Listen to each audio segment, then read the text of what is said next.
Today in our 2014 Ford Fiesta, we'll be installing the Blue Ox base plate with removable arms, part number BX2622. To begin our install, we'll first go ahead and open the hood and start to remove the front fascia. To remove the front fascia, we'll need to remove the 4 push pin fasteners along the front. They have a Phillips head, so we'll go ahead and screw the center of the push pin fastener out and then remove it completely. You may need to hold the outer edge as you screw the center out. Once we remove the center portion, I'll just use a flat blade screwdriver to get underneath the outer portion of the push pin fastener and then remove it. We'll go ahead and set all of our fasteners aside to be reinstalled later.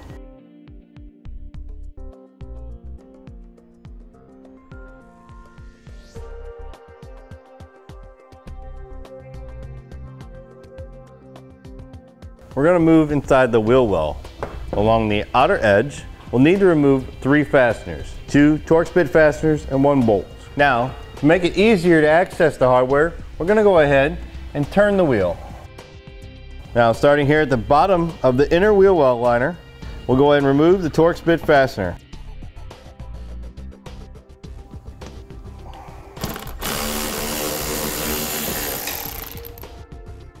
Going from the metal portion of the fender to the plastic portion of the front fascia, there's a bolt that goes down through to secure the two together. We're going to go ahead and remove that bolt.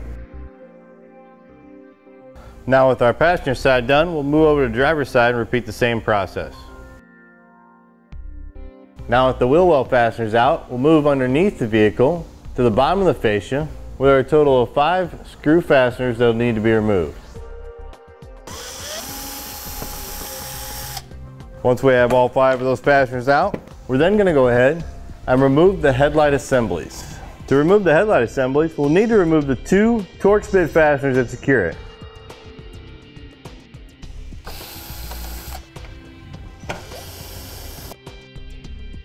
Once we remove the fasteners, we'll then go ahead and gently remove the headlight. Once we pop it free from its position, we'll need to remove the electrical wiring that goes to it. To do that, we'll press on the locking tab, pulling back on the connector to release it. Now we can go ahead and pull the headlight assembly out and set it aside for reinstallation later. Now with the driver's side done, we'll move over to the passenger side and repeat the same process. Now with our headlight assemblies out, it'll expose 2 more bolts that'll go down through the metal fender. We'll need to remove these 2 bolts.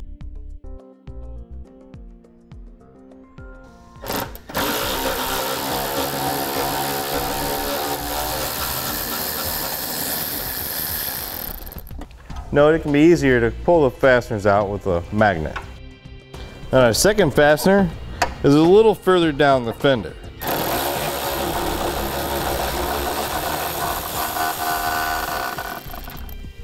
With the passenger side done, I'll move over to the driver's side and repeat the same process. Now with our fasteners removed, we'll go ahead and remove the front fascia. We can go ahead and wiggle each corner free first, and then we'll pull it back just far enough to remove the wiring to the front fog lights. To remove the fog lights, we'll simply press on the connector lock and then remove it from the socket. With 1 on each side. Once we remove the wiring from each side, we can go ahead and pull it off the vehicle and set it aside for reinstallation later. Now with our front fascia removed, we've exposed the manufacturer's wiring and windshield washer bottle here on the driver's side. We're going to be taking out a section of the metal flange that goes around the bumper and frame. So we'll need to relocate the wiring and the washer bottle for now. To remove the wiring, we're going to disconnect the connector from the washer bottle pump by pressing on the locking tab, pulling up. Then we'll remove the 2 fasteners where it secures here to the frame. We'll lay the wiring up and out of the way for now. Next, to remove the windshield washer bottle, there are 2 bolts that secure it and 2 hoses that will need to be removed. We'll go ahead and disconnect the hoses here at the union, and then we can remove the fasteners.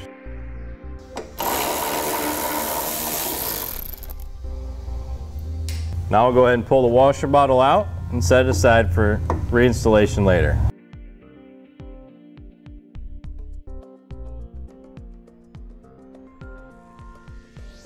Note, it does also clip into the frame here, so be careful when removing it not to break it off. Now that we have everything out of the way on the driver's side, move over to the passenger side. We'll basically be repeating the same process.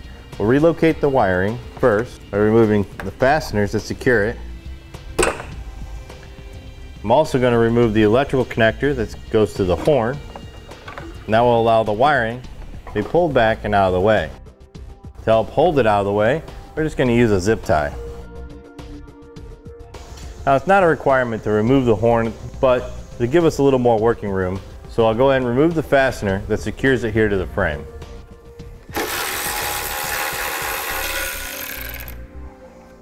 Now with everything out of the way, using our paint marker, we'll go ahead and mark out the section that will need to be trimmed in the frame. Note, when trimming out the bumper flange here, trim all the way back to the reinforced flange here of the frame. From the top of the bumper flange down will be 2 1/4 inches to the top of our cut.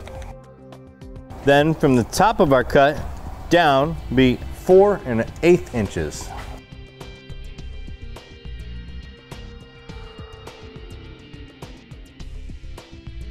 Then it'll be approximately 1 3/4 inches deep.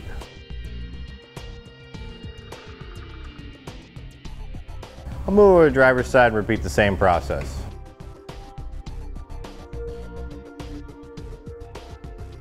Now to trim out this section, we're going to go ahead and use a Sawzall and a circular cutoff wheel or grinder.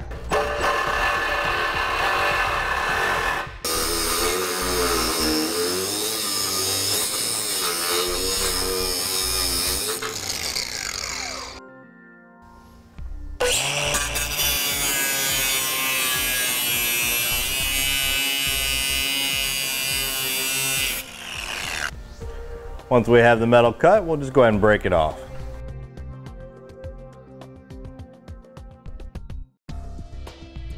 Next, I'll move over to the passenger side and repeat the same process.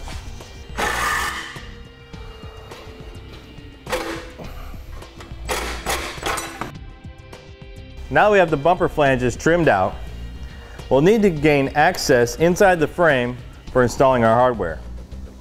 Using the manufacturer's pre-drilled hole here in the top of the frame as our pilot hole, we're going to drill out a 1 1/4 inch hole using a hole saw bit to create an access for getting our hardware fasteners into the frame.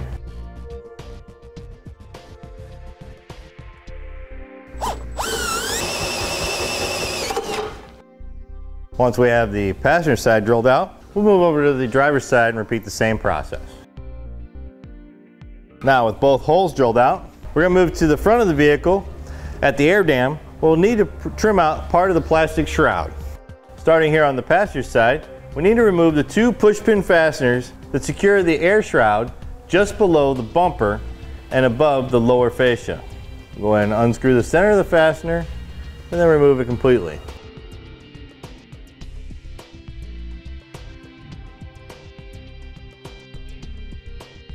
Then we can remove the air shroud.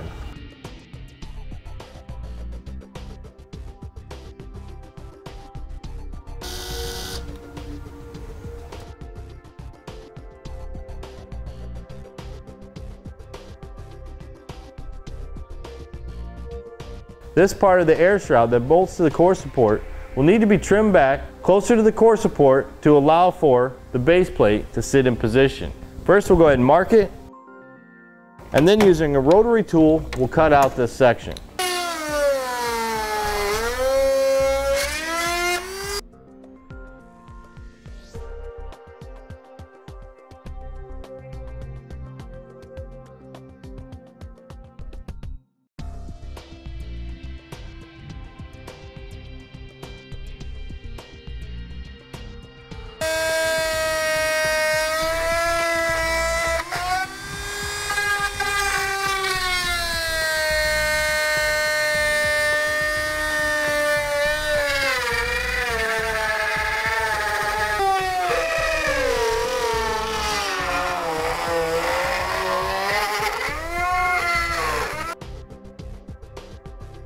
Now with the air dam trimmed out, we're ready to install the base plate. It's a good idea to get next to the hands to help you hold the base plate while you clamp it in position.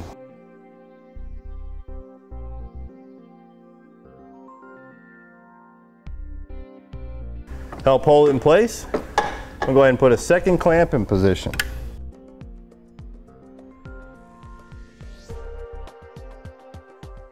Now, once we have the base plate clamped in position, we'll drill out our 2 forward attachment points. One for the driver and one for the passenger side. Using my final size, the 13/32 drill bit, I can find the center point of this hole. Keep in mind the attachment points here for the passenger side are going to be identical on the driver's side. So each process we do over here on the passenger side is going to get repeated identically on the driver's side.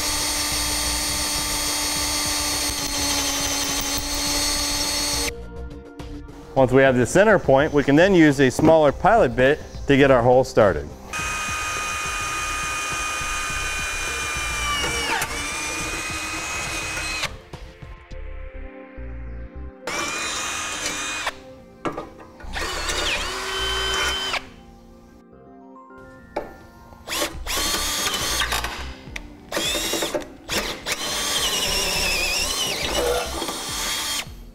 Now, with our attachment point drilled out, we'll install the new hardware, which will be the new 3/8 bolt and split lock washer that'll go through the base plate into the frame, where we'll secure it on the inside of the frame with a handle nut. The handle nut will go down through our access hole that we drilled out earlier.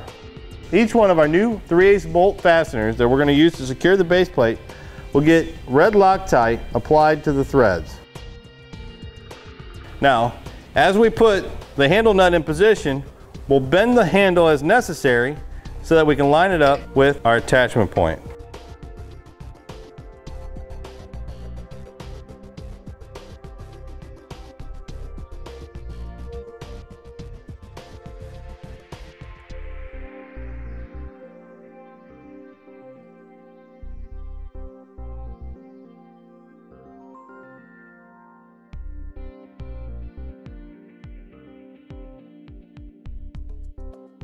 Once we get our fastener installed finger tight, we'll go ahead and run it down to help secure the base plate in position. Now with the first fastener installed and secured, I'm gonna go ahead and remove my secondary clamp, move it over to the driver's side, and drill out our forward attachment point. For the passenger side, we're gonna drill out our next attachment point. Now with the top fastener here drilled out, I'll go ahead and remove my clamp so I can drill out the bottom one.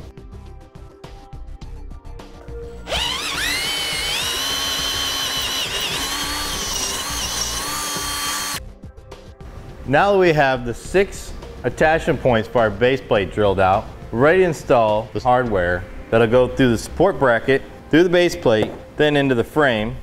We'll secure it with the longer 3/8 bolt split lock washer going through the support bracket, then through the base plate and into the frame, and use our handle nut to tighten down the fastener.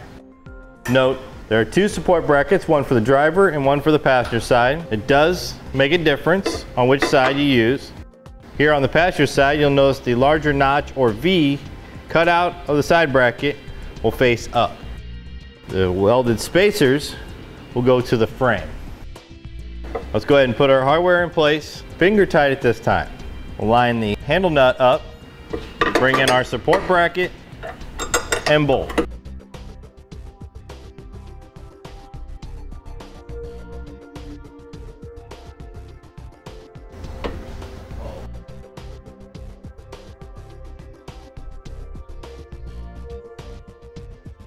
Now once we've got our fasteners installed finger tight, we'll go ahead and run them down to secure them. We'll make sure that the support plate is level and running even with the frame.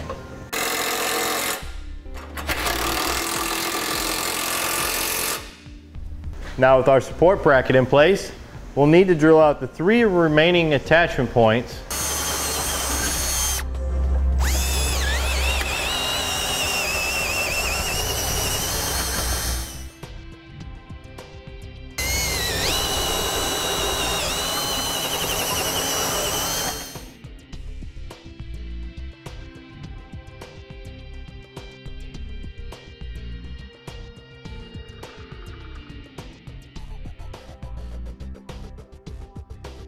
Now with the 3 remaining fasteners in on this side, we'll go ahead and tighten it down. And torque specifications.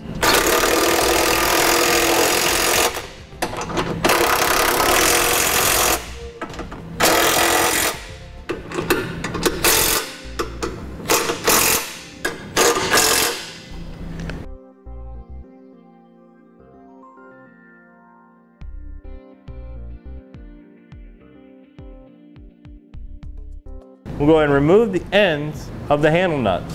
You can use a pair of side cutters or tin snips or a cutoff wheel.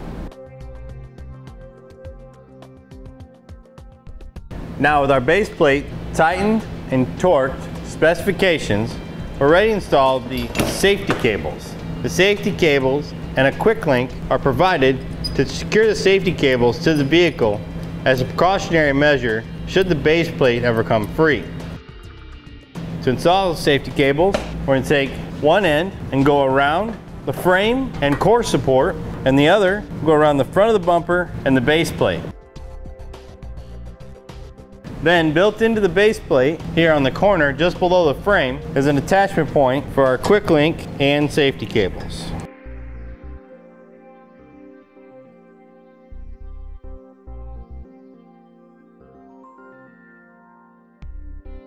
With our passenger side in place, we'll move over to the driver's side and repeat the same process.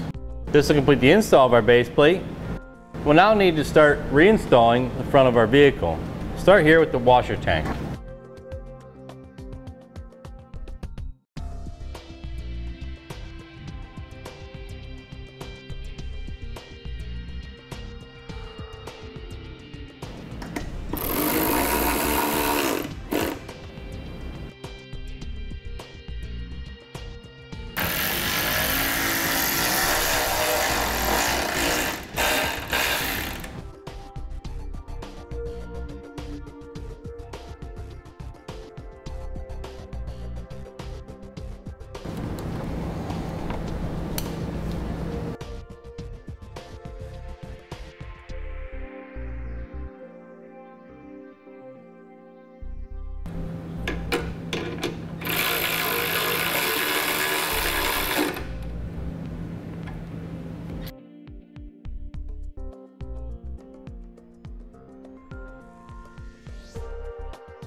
We'll take the front fascia and set it into position so that we can mark the area that will need to be trimmed to allow for the base plate to come through the front fascia.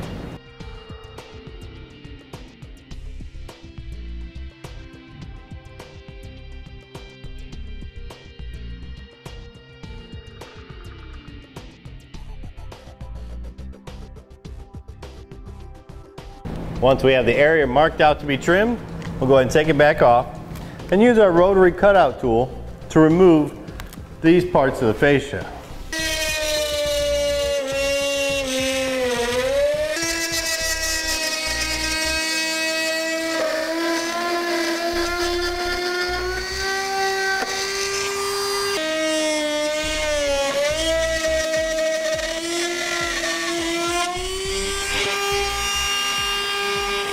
Now once we have it trimmed out, we'll go ahead and put the front fascia into position and reinstall the fasteners.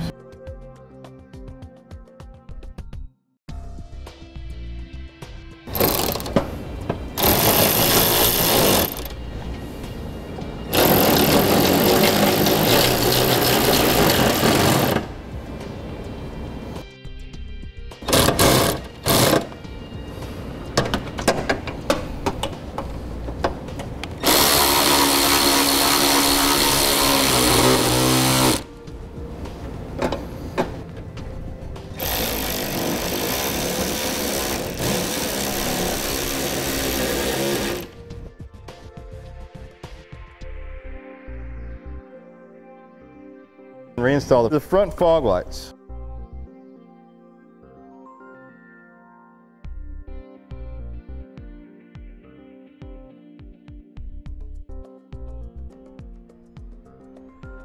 Now we'll go ahead and reinstall the front fascia fasteners.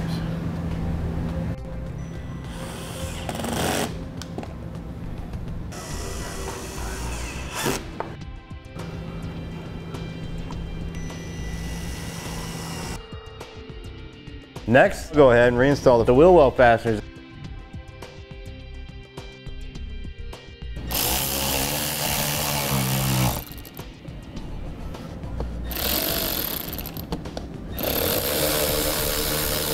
Now we'll go ahead and reinstall the headlight.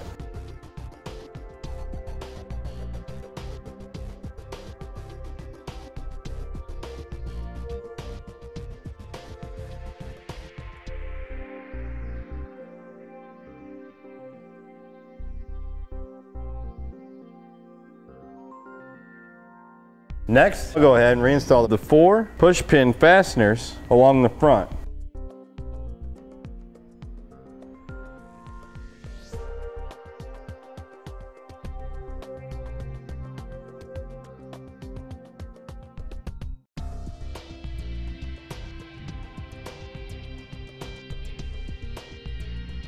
Now with our fascia reinstalled, let's go ahead and show you how to install the removable arms. The arms will fit into the base plate tube. We'll push hard enough, releasing the spring-loaded pin. And then we can rotate it, and it'll snap and lock into position, locking our removable arm to the base plate. Then to remove it, we'll pull back on the spring-loaded pin, rotate it to unlock, and then we can remove the arm. And that does it for the install of the Blue Ox base plate kit with removable arms, part number BX2622 on our 2014 Ford Fiesta.